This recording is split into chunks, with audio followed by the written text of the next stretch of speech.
So, I've been living in Mexico for the last 3 or 4 years, on and off. But now, it's time for me to go home.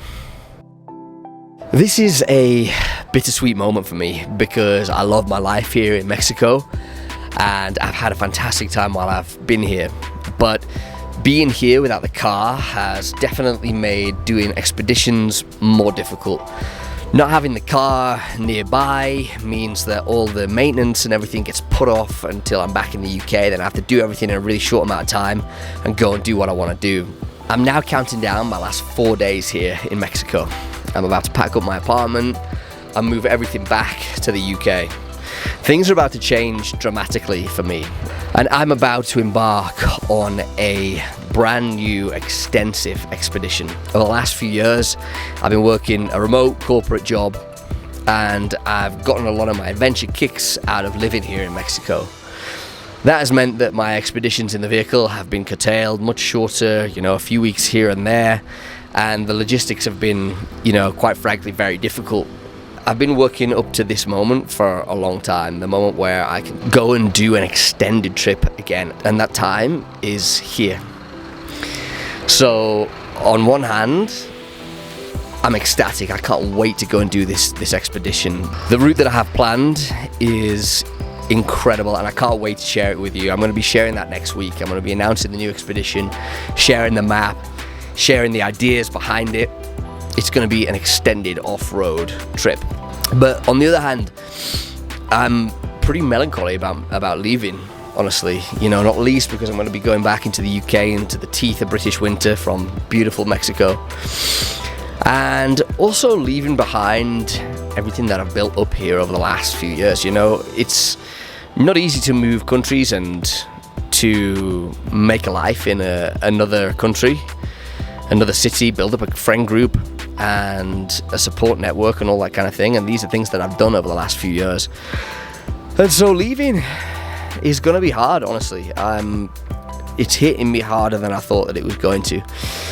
But I am trying to think about the future and how I'm trying to realize something that I've wanted to do for a long, long time, and that is a long distance expedition.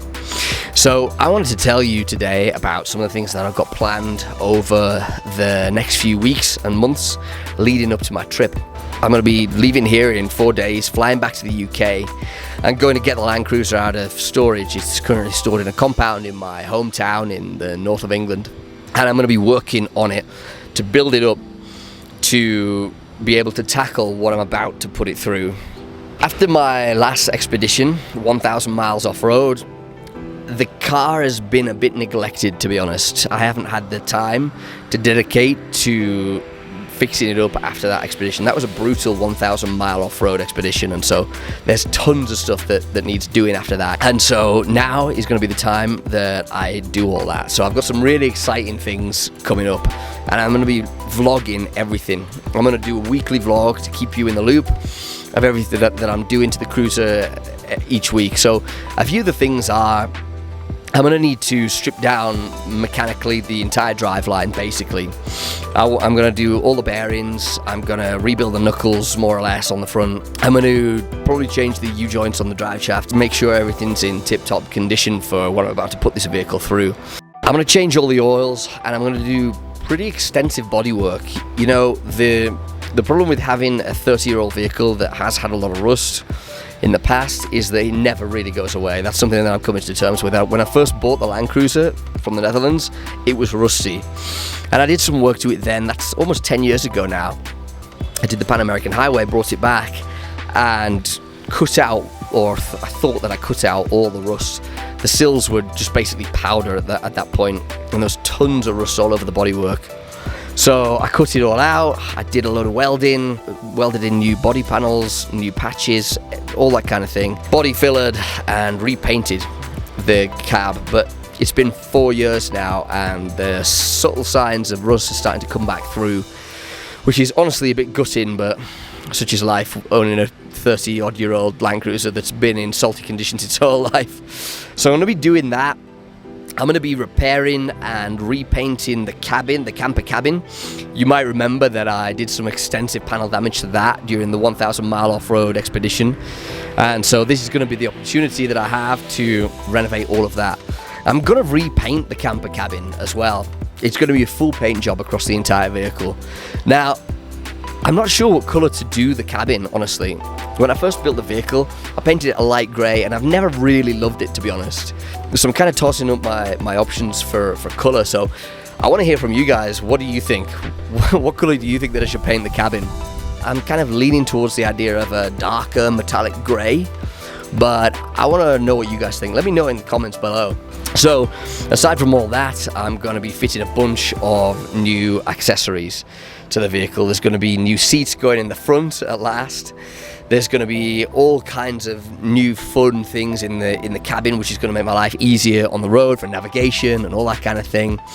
I'm going to be building out the back with various different things. There's some things with the camper that have never really worked all that well, that I kind of always thought that I would get round to, but never have, and so this is the time for that. You know, I'm going to build a bit of a separation between the camper and the cab, which is something that has always kind of bugged me on the road. You know, you can't really fully enclose yourself into the camper at night because, you know, you've got the windscreen and windows and all that wide open. So I'm going to try to see to that, which will also give me more space for putting accessories and stuff. So loads of work inside the vehicle. So I'm going to do a load of electrical work to the vehicle as well. I'm going to be making the 12-volt leisure system that runs all my accessories inside the camper much more robust. So right now in the camper, on any given day, I'll be running a fridge, a night heater if it's cold outside, charging ports, a power inverter. I'll be running lights, fan, you know, all these things suck power pretty rapidly. And currently my system is powered only by solar, which leaves it to a significant disadvantage to a system which is connected to the vehicle and powered also by the alternator. The Land Cruiser itself is 24 volt, whereas most vehicles are 12 volt, and so all the accessories and stuff that you get for this are 12 volt. Split charge systems normally are 12 volt, which has led to me having great difficulty in putting a cable between the alternator and my leisure system. I did try it in the Pan American Highway, and no matter what I tried, I ended up getting 24 volts or more than in various different ways. I ended up frying phone batteries, sat-nav batteries. It was a whole nightmare, and so I've been running a totally separate system ever since, which definitely has its limitations. In great sunlight, it's fine, but in the Northern Hemisphere, in the UK, in British winter, you just don't get enough sunlight to charge the batteries. So I'm going to be making the system a whole lot more robust. I'm going to be replacing my water tank. That has been something that's been plaguing that vehicle for way too many years now, and so I'm finally going to have a stainless steel water tank made to my exact sizes and specifications, because that plastic one is just not cutting the mustard anymore. So I'm going to be having that made, putting it under. I'm going to be rebuilding my entire pressurized water system. Right now it's run from a 12 volt pump that primes the system through and theoretically delivers water to wherever I need it in the camper or outside of the camper, but it's been plagued with problems, various different problems, chiefly the tank rupturing at various intervals, and so I'm going to be making that system a whole lot more robust.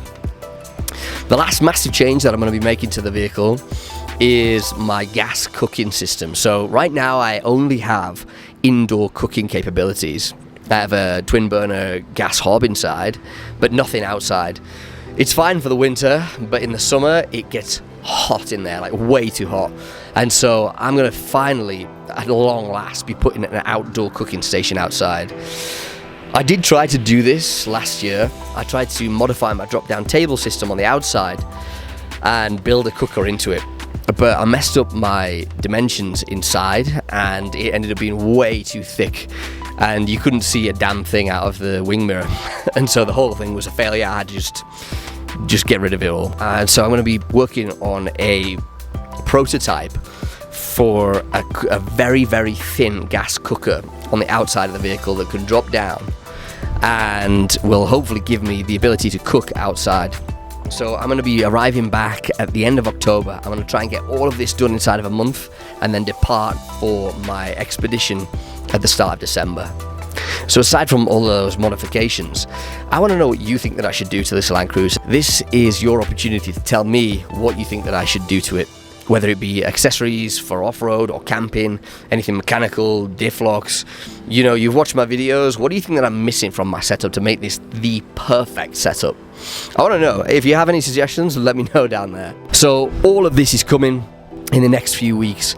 I'm going to try to get it all done inside of a month. Without giving too much away, I'm going to be shipping the car on a ferry and traveling with it to my destination country, and then embarking upon a 6,000 mile off-road adventure. But I'll be vlogging everything up until the point of departure, and then do a weekly vlog from the road, all the while filming for a full cinematic video series after the fact as well. So to wrap this one up, I want to say thank you for being here. Thank you for following me on this insane journey.